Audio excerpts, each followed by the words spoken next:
Hello everyone. So today we're going to be talking about a fairly simple and straightforward test that is the Pearson correlation test.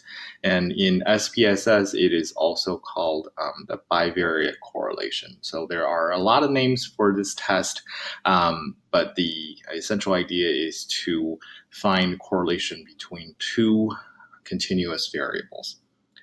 Like I mentioned before, we do help with more complex analyses, and if you have trouble running your analysis, or if you have trouble finding the right methodology, feel free to give us a call or send us an email. I'll put the details in the description below. Okay, so we are looking at this data set that we've looked at before. If you've seen my videos from before, you've probably seen this data set before. So there are only three continuous variables in this data set. So today we're going to be comparing the years of PhD. So this one right here, this means that how many years this person had after obtaining PhD.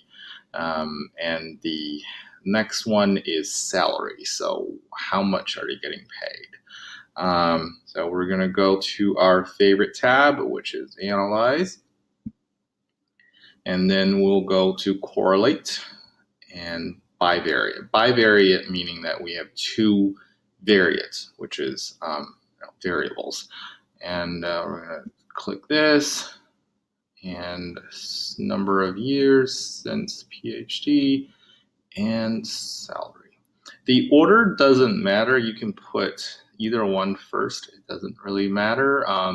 It's going to provide you with what we call a correlation matrix. So it doesn't matter how many pairs you do, there's always going to be a pair for each of the variables. And there's nothing to concern ourselves with in the options unless you specifically want a cross product.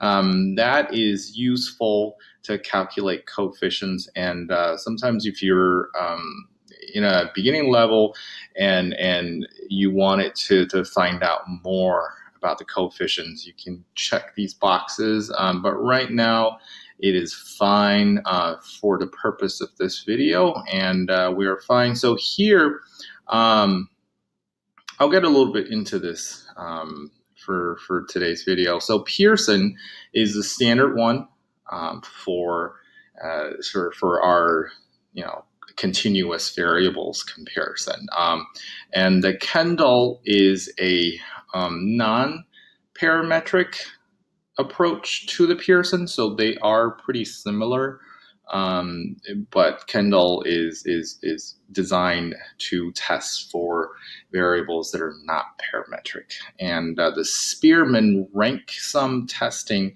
is a test for quantitative variable in nature, but the quantitative variable is in ranking. So if you were to correlate rankings between two judges on somebody's performance, so you would use that instead of the Pearson, because it ranks everybody's rating and then calculates the difference or the correlation between those ratings.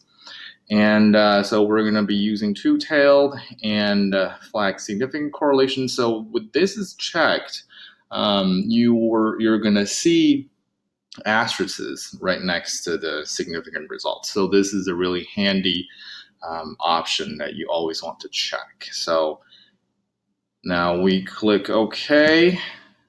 And it's this little handy matrix that is generated for us.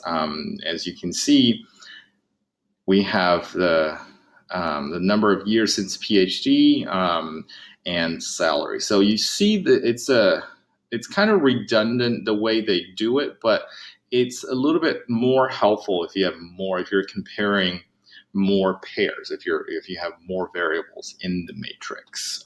It helps you kind of rule out, okay, here is there's a pattern going on here. It's especially helpful if you're running some of the validation tests, which we will not get into today. That will be another video for later. So the correlation between the number of years since obtaining PhD and a person's salary appears to be very significantly correlated, because they put 2 asterisks, and 2 asterisks means it is at the 0.01 significance or below. So it's very significant. And when you look at the R number, the Pearson correlation R is the magnitude of the relationship. So if you remember from your intro class, there is a direction for the Pearson's R, and there is also a magnitude for the Pearson R. So this correlation can be positive or negative, but it can only be within -1 and +1. So if it's +1, then the 2 variables are basically identical. They are identical. And if it's -1, then it's in reverse. So one goes up, the other one goes down. So that's the reverse correlation. And remember, it can only be between -1 and +1. And since this number is almost at +1, we can conclude that the number of years since PhD and salary are very significantly positively correlated, meaning the more years since PhD this person has, the more this person gets paid. So this is it, guys. This is the Pearson correlation. And again, if you have any questions, if you have any issues, any trouble running your test, please feel free to give us a call, and we'll be here to answer your questions.